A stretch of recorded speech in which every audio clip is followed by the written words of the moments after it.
ایک صاحب اور ان کی بیوی پر کسی جادوگر نے انتہائی سخت جادو کا وار کیا۔ یہ جادوگر اس جادو پر باقاعدہ پہرا بھی دیا کرتا اور کسی عامل کو اس کا توڑ نہ کرنے دیتا۔ وہ صاحب فرماتے ہیں کہ ان کی بیوی کے ہاں اول تو حمل ہی نہ ٹھہرتا، اور اگر ٹھہر بھی جاتا تو ساقط ہو جاتا۔ اگر کسی طریقہ 9 ماہ پورے ہوتے تو بچے کی پیدائش مردہ حالت میں ہوتی۔ یہ صاحب انتہائی باکردار اور 5 وقت کے نمازی تھے اور بچوں کو مسجد میں قرآن بھی پڑھایا کرتے تھے۔ بہت علاج کروائے، بڑے سے بڑا عامل بلوایا اور علاج کروایا اور ایڑی چوٹی کا زور لگا دیا، مگر نتیجہ صفر نکلتا۔ ایک دن ایک انتہائی درویش باعمل عالم اور عامل کے پاس جانا ہوا۔ یہ صاحب اپنے استخارہ کے لیے مشہور تھے اور ان کا استخارہ 1 منٹ کا ہوا کرتا تھا۔ 1 منٹ میں سارا کچا چٹا کھول کے رکھ دیتے۔ اللہ نے بہت عطا کیا تھا ان کو۔ اب یہ پریشانی لے کر ان کی خدمت میں حاضر ہوئے۔ مولوی صاحب نے بتایا کہ یہ کسی عام زور آور جادوگر کا وار نہیں، بلکہ یہ تو کسی خبیث العین جادو کی دنیا کا انتہائی غلیظ اور ماہر جادوگر کا وار ہے، اور یہ میرے بس سے باہر ہے۔ میں اس عمر میں اتنی سخت محنت نہیں کر سکتا۔ اس کا توڑ بھی کوئی خبیث العین ہی کر سکتا ہے۔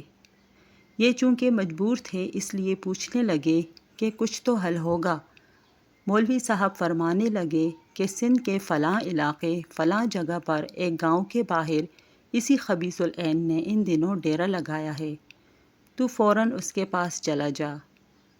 یہ صاحب فوراً سندھ روانہ ہو گئے، اور جیسے ہی اس گاؤں کے باہر پہنچے تو دور سے ایک آگ کا دہکتا الاؤ لگا ہوا دکھائی دیا۔ انہوں نے بزرگوں کی بتائی ہوئی نشانی دیکھ کر اس کی طرف بڑھنا شروع کیا۔ دور سے دیکھتے ہیں کہ ایک آدمی آگ کے پاس بیٹھا ہوا ہے اور ارد گرد اس کے ماننے والوں کا جمگھٹا ہے۔ ابھی 1 ایکڑ دور تھے کہ وہ شخص اچھل کر کھڑا ہو گیا اور زور زور سے چلانے لگا کہ وہ دیکھو آ گیا جادو کا ڈسا، وہ آ گیا قرآن پڑھانے والا۔ یہ اس کے پاس پہنچے اور اپنا مقصد بتایا۔ اب خبیث العین خوشی سے پاگلوں کی طرح ناچنے لگا اور بولا، جاؤ فلاں کے پاس، جاؤ فلاں کے پاس، یہ گرہ جو لگی ہے کھلواؤ اپنے مولویوں سے۔ غرض اس نے مولوی صاحبان کے ساتھ ساتھ ان صاحب کو بھی برا بھلا کہا اور بڑے بڑے خدائی کے دعوے بھی کیے اور جادو توڑنے سے انکار کر دیا۔ یہ صاحب واپس آئے اور اپنے رب کو پکارا کہ یا اللہ، یہ بھی مخلوق ہے، تو چاہے تو کیا نہیں ہو سکتا۔ یہ ظالم مجھ پر غالب آ گئے ہیں اور ظلم کرنے سے باز نہیں آ رہے، اور رو رو کے اللہ کے حضور التجائیں کی۔ دفاتن دل میں القا ہوا کہ جادو کا توڑ تو آقا صلی اللہ علیہ وآلہ وسلم نے معوذتین سے کیا تھا، اور جادو بھی انتہائی سخت بلکہ آخری درجے کا تھا۔ جب آقا صلی اللہ علیہ وآلہ وسلم نے معوذتین سے یہ جادو توڑا تو میں بھی معوذتین ہی پڑھتا ہوں۔ اب انہوں نے اللہ کا نام لیا اور اسی رات سے باوضو ہو کر مسجد میں جا کر معوذتین اس جادو کی توڑ کی نیت سے پڑھنی شروع کی۔ یہ پوری رات پڑھتے رہے اور وقتاً فوقتاً دن کو بھی ورد چلتا رہا۔ ہر وقت باوضو رہنے لگے۔ غالباً 6 دن رات کو اونگ آ گئی اور اچانک خون کی پوری بالٹی ان کے اوپر جیسے کسی نے گرا دی ہو۔ یہ بہت پریشان ہوئے، اٹھے، مسجد کے ساتھ ہی کنواں تھا، وہاں نہائے دھوئے اور کپڑے بھی پاک کیے، مسجد دھوئی۔ اب سوچا بی بی کی بھی خبر لوں۔ گھر پہنچے تو وہاں بھی یہی حال تھا اور بیوی انتہائی پریشان تھی۔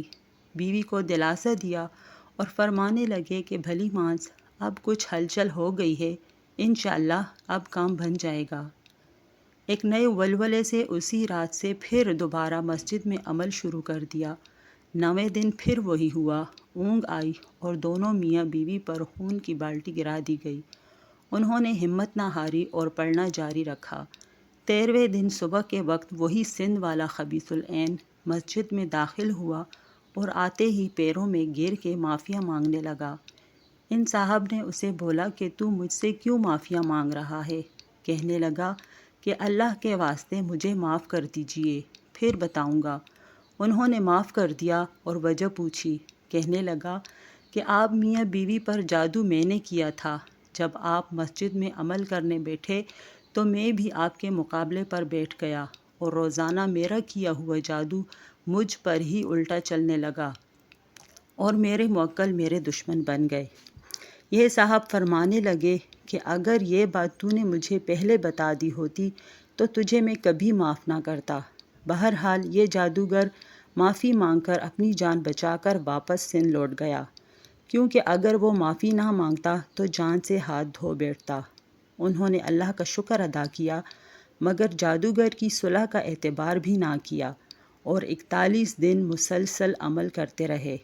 اس کے بعد اللہ نے ان کو نرینہ صحت مند اولاد سے نوازا اور 2 سے زائد بیٹے عطا فرمائے اور بندش ہمیشہ کے لیے ٹوٹ گئی۔ جادو کا حتمی علاج۔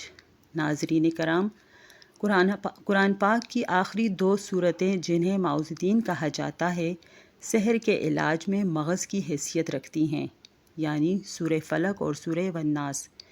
انہیں 11 مرتبہ صبح و شام پڑھنا چاہیے اور بچوں پر پڑھ کر دم کرنا چاہیے۔ یہ بے نظیر و بے مثال عمل ہے۔ انہی آیات کے پڑھنے سے حضور اکرم صلی اللہ علیہ وآلہ وسلم کو سحر سے شفا ملی۔